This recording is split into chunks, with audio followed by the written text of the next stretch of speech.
ചാലക്കുടി ചായപ്പൻകുഴിയിൽ കാട്ടാനയുടെ ആക്രമണത്തിൽ വയോധികന് ദാരുണാന്ത്യം. വനംവകുപ്പിനെതിരെ പ്രതിഷേധവുമായി പ്രദേശവാസികൾ.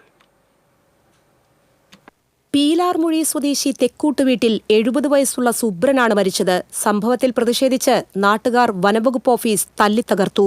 മണിക്കൂറുകളോളം നീണ്ട പ്രതിഷേധ സമരവും അരങ്ങേറി. തിങ്കളാഴ്ച രാവിലെ 6 മണിക്കായിരുന്നു സംഭവം. പതിവ് പോലെ ചായക്കടയിലേക്ക് പോയതായിരുന്നു സുബ്രൻ.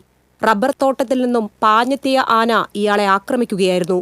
നിലത്ത് വീണ സുബ്രന്റെ ദേഹത്ത് ആന ചവിട്ടി. നിലവിളി കേട്ട് പരിസരവാസികൾ എത്തിയപ്പോഴാണ് ഓടിപ്പോകുന്ന ആനയെ കണ്ടത്.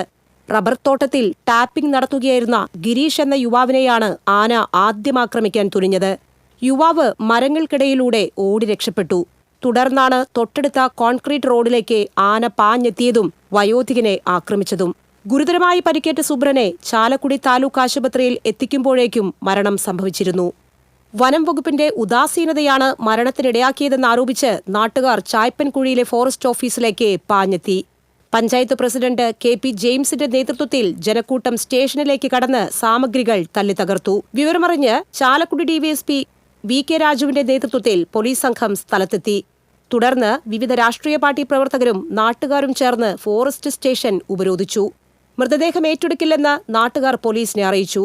തുടർന്ന് ഇരിങ്ങാലക്കുട RDO ഷിബു P ജോണിന്റെ നേതൃത്വത്തിൽ ജനപ്രതിനിധികളുമായി ചർച്ച നടന്നു. MP ബെന്നി ബഹന്നാൻ, MLA സനീഷ് കുമാർ ജോസഫ് എന്നിവരുടെ സാന്നിധ്യത്തിൽ മണിക്കൂറുകളോളം നടന്ന ചർച്ചയ്ക്കു ശേഷമാണ് ഇൻക്വസ്റ്റ് നടത്താൻ നാട്ടുകാർ സമ്മതിച്ചത്. മരിച്ച സുബ്രന്റെ കുടുംബത്തിന് നഷ്ടപരിഹാര തുകയുടെ ആദ്യ ഗഡുവായ 5 ലക്ഷം രൂപ ചാലക്കുടി DFO വെങ്കിടേശ്വരൻ കൈമാറി. കുടുംബത്തിന്റെ ആശ്രിതരിൽ ഒരാൾക്ക് വനംവകുപ്പിൽ താൽക്കാലിക ജോലി നൽകാനും തീരുമാനിച്ചു. പീലാർമുഴി കാട്ടിൽ തമ്പടിച്ചിരിക്കുന്ന ആനകളെ RRT സംഘത്തെ നിയോഗിച്ച് ഉടൻ കാട് കയറ്റാനും തീരുമാനിച്ചു. ഇതോടെയാണ് നാട്ടുകാരുടെ പ്രതിഷേധം അവസാനിച്ചത്. TCV news, Chalakudy.